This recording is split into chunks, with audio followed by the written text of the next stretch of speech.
All right. Well, our topic today is we're talking about the Malay people of Malaysia, and it's people have been trying to reach out to them for well over 100 years, and very little progress has been made. And so it's a challenge, and it's a place where you have to be creative in getting to. And Malaysia is one of those places where there is a Christian presence, but it hasn't made much inroads into the Malay population, Malay people. But to start out with, have a question. How did a web designer from small town Kansas and an English as a second language teacher from Singapore end up in Malaysia? Well, that's a good question. We were there from 2009 to 2013, and have very different backgrounds, obviously. I came from a strong Christian family. One of my earliest memories growing up was these are my grandparents. And I remember after breakfast, they would clear the dishes and they would get out the Bible and usually the daily bread. And I don't know if you can see this right here, but this is a box of prayer cards, missionary prayer cards. So they would get out these well-thumbed missionary prayer cards and pray for like half an hour every morning for missionaries. That's one of my earliest memories. And also in the little church I grew up in, we had missionaries come through all the time. It was a little Baptist church, and some of my earliest memories are having missionaries stay with us. And one of our pastors, he and his family had been in Ethiopia, so it's just kind of been in my blood for a lot of my life. And when I was in college, I got involved with the Navigators early on, and was able to take a trip to Indonesia my second year. There, I was at Kansas State University, went with a short-term trip to Java, Indonesia, and got to live with a Muslim family there. Didn't speak any English at all. They didn't, and I didn't speak any Indonesian, so that was an interesting experience. Just taking a pad of paper and starting to write down words, and you eventually learn how to do it. But it's a process that it's like you learn how to communicate. But that's kind of my early experience, and then how I got connected with missions my first time doing it. But so maybe tell a little bit about your story. I grew up already in a very nominal Christian family. I was born in Indonesia, then my family moved to Singapore, and growing up we would go to church 1.5 times a year, definitely on Christmas, maybe on Easter. Then my parents sent me to Australia for university, where I met the Navigators, and I became a Christian there. In my final year in Australia, there were these Korean students, they are Christians, and they joined the fellowship that I was in, and they said, "We need help with English. Let's read the Bible together in English so we can improve our English." Okay. And then they started sending their classmates to me, these other English students, but they're non-Christians. So I was reading the Bible in English with these other Korean and Japanese students. And I thought, this is very enjoyable. I really loved it. Then I went home to Singapore, and I was doing graduate school, and I was working for the church. I was skirting to poverty. But I thought, there was this one Sunday, I was walking to church, and I thought, this is a very comfortable life. I'm not rich, but I'm doing something that I like. I'm not doing anything I hate. And the speaker that morning was the YWAM director of Singapore. And he goes, "Is your life comfortable? Is your life good? Have you thought about all those other people out there who've never heard the gospel?" And I thought, okay. So then I decided to go to Thailand. I didn't really know if I wanted to go into teaching English as a second language. So I thought, I'll try it out first, because the idea of teaching just didn't appeal to me. I tried it for 2 months, and I thought, this is great. I really enjoy it. So after that, I decided to pursue that. So I took some training with YWAM. I went back to Australia to do training with YWAM, and then I came here to CIU to do a TEFL degree. I started that, but I didn't finish it, and that was when I met Kelly. We met in systematic theology at CIU. So, do you want to pick up from there? And then at that point we were thinking, well, we got married, and we're thinking, well, we both have a kind of a heart for Asia. And to be honest, Malaysia was not on our radar at the time. We were thinking maybe Indonesia. We thought about maybe England, maybe the UK, maybe Singapore, but then God just kind of arranged everything so that Malaysia came to the top, and we're like, well, okay, let's do this. So I got an offer to work for a little small startup IT company. So, we're not going to be traditional missionaries. I'm doing web development, doing IT stuff, and she's a teacher, and so while we were there, she got to be able to teach, do some tutoring and things. But so it's like God can use just a graphic designer, a website designer, and a teacher. It doesn't have to be anything special. But one of my favorite verses is this one. It's the scene when Moses is in the desert, and he's at the burning bush, and God tells him he's going to go speak to the Pharaoh, and he's unsure of himself. He says, "What if they don't listen?" And says, "What do I have? What am I bringing here?" And God says, "Well, what do you have in your hand?" And he says, "Well, I've got my shepherd's staff here." And God says, "Well, I'm going to use that." So I like that idea that God gives us what we need to do what He calls us to do, and whether that's in Malaysia or here, or that God uses what we have in our hand, and I think that encourages me. And so just being there, that's what I did. I was a website developer. I did. Later on, ended up working for OMF and doing some communications things for them. But it was just God using me, what I know how to do. But, well, if you don't know where Malaysia is, it's right here. This is Indonesia, and this part of the world, China, of course, and Thailand, and Australia down there. Zoom in a little bit. So Malaysia, this is all Indonesia down here. Malaysia is actually two parts. There's the peninsula of Malaysia over here, and then there's this part of Malaysia, which is actually part of Borneo, the island of Borneo. And where we were is right here on the tip. Singapore is just a little island right off the tip of Malaysia, and we were right here in this first city called Johor Bahru. Malaysia has many faces. This is up in the highlands of the Cameron Highlands. It's the tea plantations, and so it's cool and rainy up there. Where we were, it wasn't. But then there's also the beautiful beaches. This is Tioman Island. It's where they filmed South Pacific. So beautiful beaches. Of course, then there's the big cities. This is Kuala Lumpur. This is the Petronas Towers here, the Twin Towers. And of course, traffic, ever-present traffic. And especially if you're going like during a holiday or Chinese New Year or after Ramadan, traffic is nuts. Better to stay home. And Malaysia, of course, you can't get away from Islam. Islam is the primary religion, and so everywhere you go, you're going to hear the call to prayer 5 times a day in the morning, starting at 5 o'clock in the morning and going all through the day.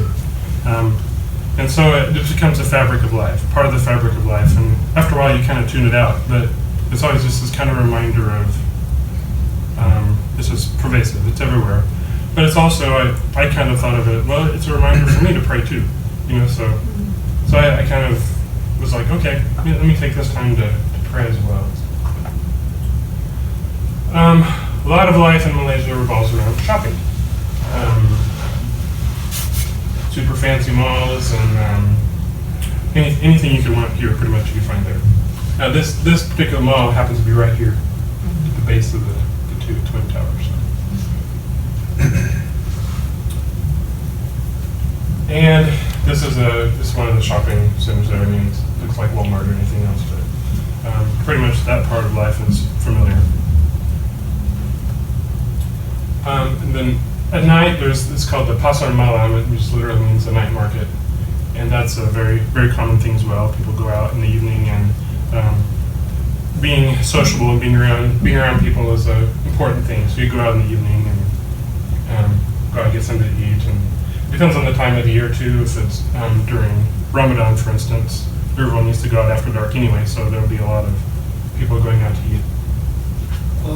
Kelly, do you readily eat the food at the night market?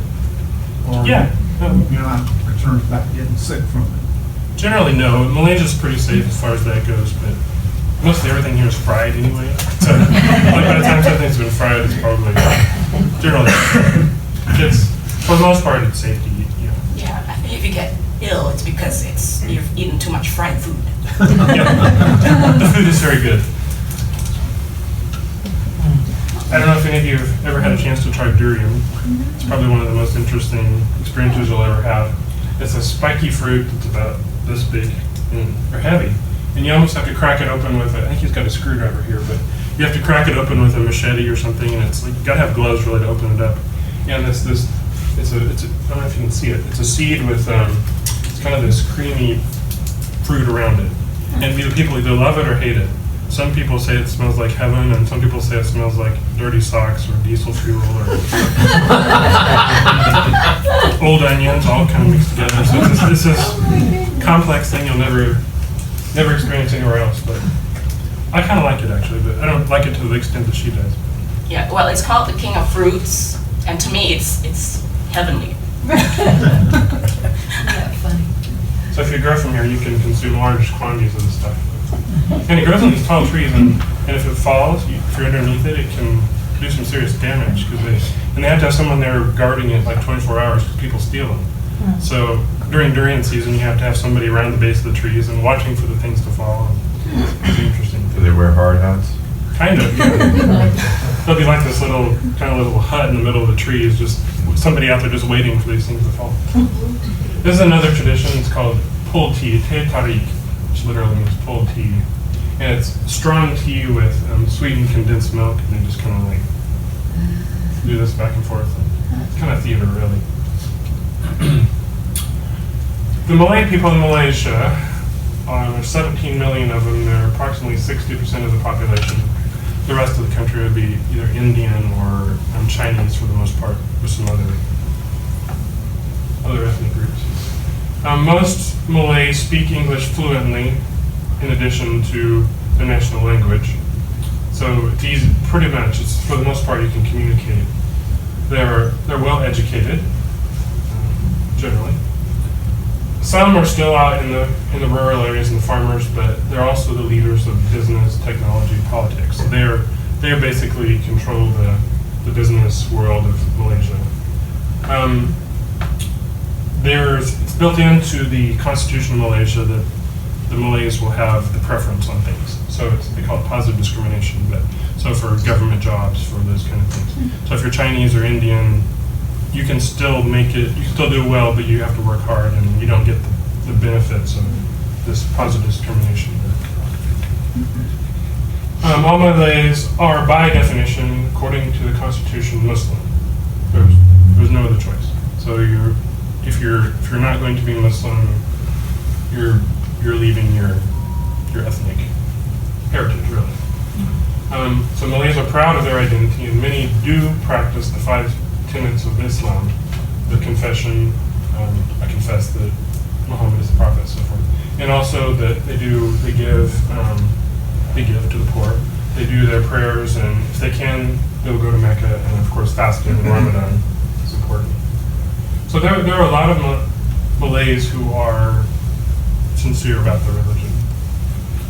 And on Friday, the men will go to the mosque to pray. So this is basically the men going to the mosque, and the women are expected to pray at home or at work or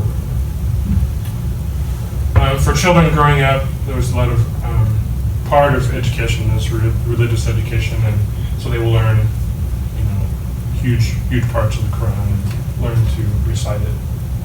So some girls doing their kind of, I don't know what this particular ceremony is, but they're reciting the Quran. Strong cultural values of family and harmony, getting along. It's a very shame honor-based culture, so saving face is very important. And tolerance, well, that's an interesting one, but there's a cultural value of tolerating other religions and people, although that's kind of changing. And the Islamic values as well. So they're conservative in the sense of they want in the societal things, they're conservative as well in terms of Islamic values. So in Malaysia, it is illegal to proselytize Muslims. So that means you can't just go preach.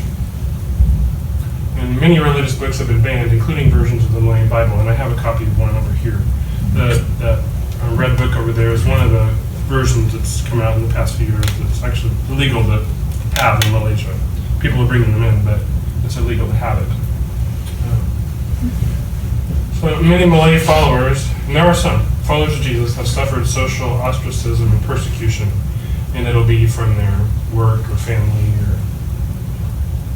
So there are a few believers that they meet in house churches or maybe join another fellowship, or perhaps they'll do it if they move to Singapore. They can join a church or meet with other people in secret. But there are currently no Malay open fellowships. So, how to reach them? Well, they're privileged and prosperous, and they're not desperate for God, really. I mean, if they have it in their lives that are religious.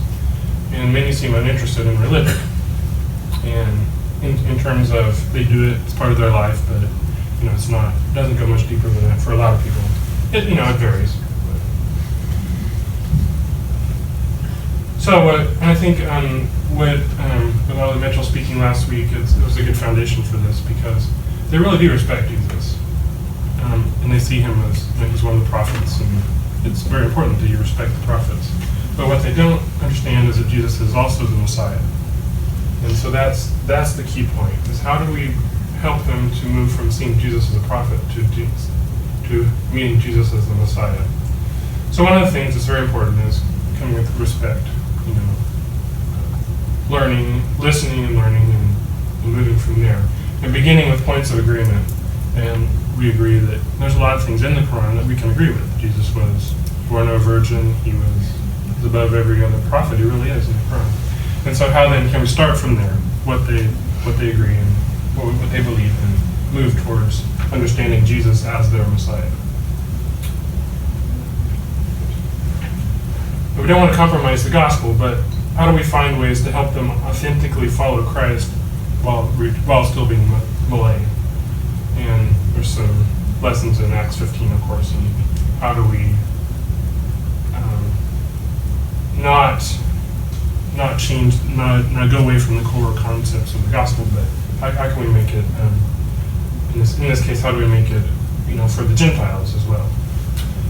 So we need to find and reach people who are serious about their desire to please God, like Paul, and not just people on the fringe. Sometimes a lot of people that come to faith are the ones that are already disaffected, already ready to do that. But they're not the ones that are going to have influence. So how do we find people like Paul who really are sincerely wanting to please God, and how do we share Christ with them?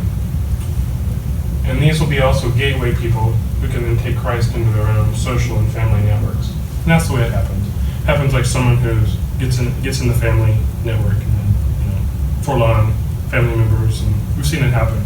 So one person will maybe, and it happens sometimes, they'll go overseas and study and then come back and become a believer and come back, and it works. So, it is a long-term process, but also it's time tested. I like this quote. It says, "Our task is to go on saying to the Muslim with infinite patience, 'Sir, consider Jesus. We have no other message.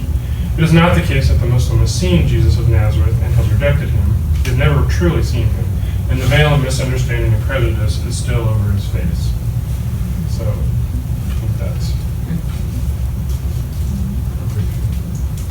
So if I want to pray for the Malays, praise God for Malay followers of Jesus who are persevering in the face of family and government opposition.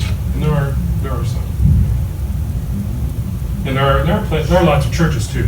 So pray that Indian and Chinese background Christians will develop a passion for sharing Christ with their Malay friends and neighbors. And there's a cost to this, because you can get in trouble for doing it. But if it's done in the flow of life, that's the natural way. Pray the Malays will decide to follow Jesus, and vibrant indigenous communities of faith would be established, reaching out to their own people group and beyond. And I think last week, Ali Mitchell was talking about dreams and visions, and that's also also happens a lot. So. And also another thing that's happening is there are Muslims from Indonesia and other Muslim background believers, I would say, who are coming and they can reach people we can't as well. So that's happening as well. But anyway, it's a challenge, but God loves the Malays and Malaysia.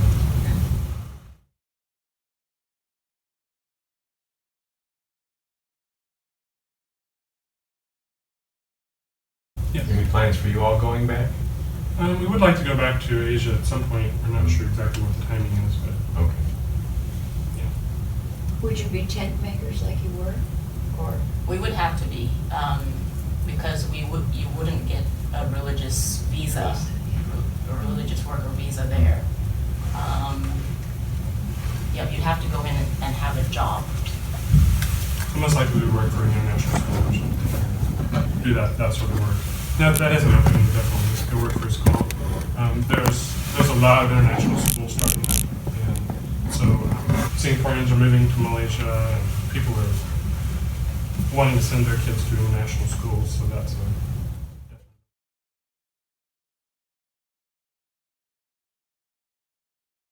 It's a hard nut. It's Malaysia's a different animal because people say we've had a lot of experience with Indonesia. They say just go in there, you hang around and go to a cafe, hang around there, and people will come up to you. You know, you talk to them, you build relationships. That doesn't work in Malaysia. You do that, especially if you're expatriate of Caucasian. You hang around a cafe, they'll go up, they will come up to you and they'll ask you, what are you doing here? yeah. Don't you have a job? How are you supporting yourself?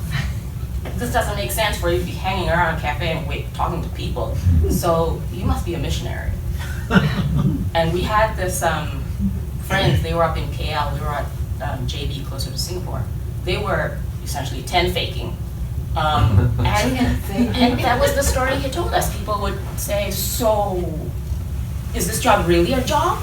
You're really a missionary, aren't you?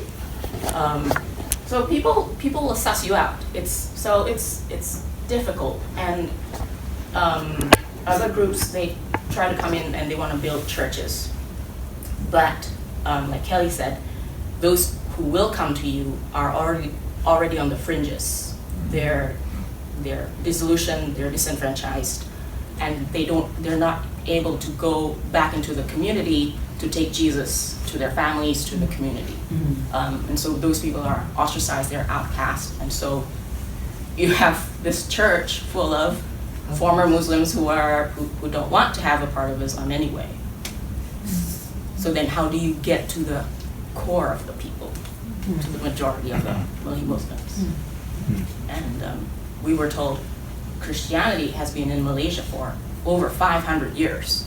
The Portuguese, when they first came to Malaysia, they brought it with them. But as you can see, Malaysia is predominantly Muslim, and it is illegal if you're a Muslim to become anything else. So as we learned last week, Islam is not monolithic, right?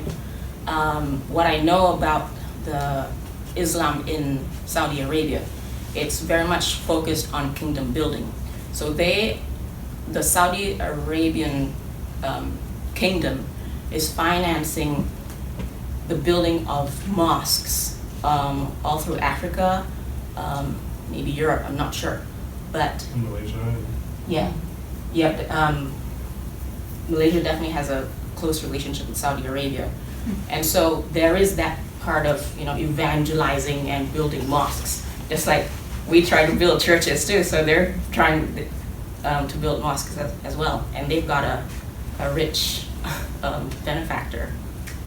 And so, and the Islam in Southeast Asia is definitely different too. It has the sort of the Asian side to it as well. So they call it the kinder, gentler face of Islam, but it really is. People there are very respectful and will want to invite you in. Is Christianity illegal or legal in Malaysia?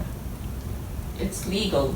It is legal. It is legal. You can have your churches. Although, is it difficult to get a church there too? It's difficult to build a new building or those kind of things, but to me, it's tolerated for sure. But it's assuming you're Chinese or Indian. Yeah, as long as you're a different ethnic group, then it's, Okay. And as long as you keep to yourself, you're okay. What was it? Not Secret Service. What was it? Who's after Thomas? oh, Internal yeah, the internal affairs or whatever. internal affairs. They won't come after you. But if you try to evangelize to the Muslims, then you'll see these men appear at your door. And I think one thing I think that struck me being there is that, I grew up in a rather conservative Baptist background, kind of legalistic, tending that way. And I kind of saw some of the same tendencies there. People who are very conservative religiously. They want their children to dress, in ways that are appropriate. So they want their girls to be, to wear the head coverings and things. But it's a lot of it is because, they're living out their cultural values, and I think. There's a lot of common ground there, and that we want children to be decent. We want our kids to turn out well, and So I think there's a lot of places where we can plug into people's lives. It's just normal life, And how do you raise kids well? How do you deal with family things? How do you, in marriage? How do we iron out difficulties and things? The language of the services in Mostly English. Yeah, that's the thing about Malaysia too. You can get by in English pretty well. If you really want to connect with people, you should probably learn Malay, and if you want to fill out government forms and things. But you can. I know some Malay, but not. Although I feel like, as we found out, as we stayed longer, it's more the older generation who speak really good English. That's true. Because we walked into this store, and it was an older guy, and he spoke just beautiful English, and I thought, oh, that's great. And our generation, the Malaysians of our generation, they have poorer English. Kind of mixed. And I worked with kids, and they have even less English. That's because when the older generation, they grew up with the British colony. And Educational system. Right, and so they learned to speak English, but then when the Brits left, and I think it was around the mid to late 70s, the Malaysian government decided Malay first. And so English became a second language, and now it's become a foreign language. And so people aren't as proficient in English as they were before. So the younger you get in Malaysia, the poorer your English is.